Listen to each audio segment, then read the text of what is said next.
Alright, my friends, Valera V8 is here. Today we are not talking about just a car. We are talking about a legend on wheels. This is the Ford Mustang. It appeared in 1964 and almost immediately became one of the most recognizable American cars in history. Ford had a smart idea: make a car that looks sporty, felt exciting, and still seemed reachable for ordinary young people. Because let's be honest, nobody dreams about driving something that looks like their parents' living room on wheels.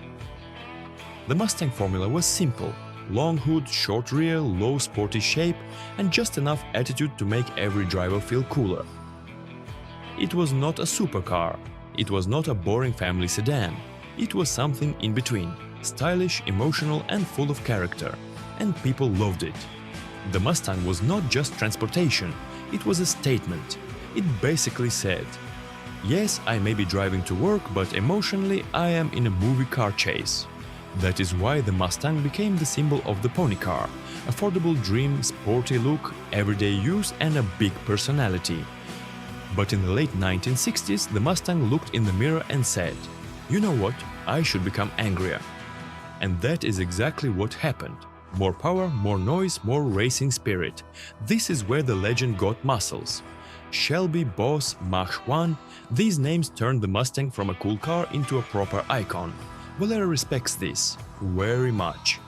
At this point, the Mustang was no longer just pretty. It had teeth, attitude, and the kind of face that says, do not test me. But then came the 1970s.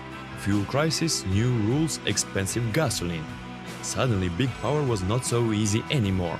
The cars became smaller, weaker, and more polite. And Mustang fans looked at them and thought, wait, where did our wild horse go? In the 1980s and 1990s, the Mustang survived. It changed, became more angular, more modern, and sometimes a little strange. But the important thing is, it stayed alive. And then in 2005, Ford made a very smart move. They brought back the classic Mustang feeling, but in a modern body. The car looked like a dream poster again.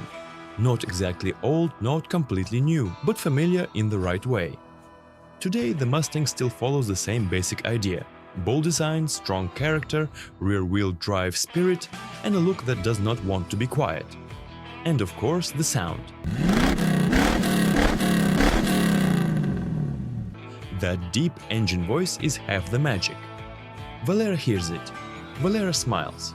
Very simple. So what is the Mustang? A car, yes, but also a mood, a sound, a poster, and a story that keeps going. In simple garage language, if a car makes you smile before you even drive it, the legend is still alive.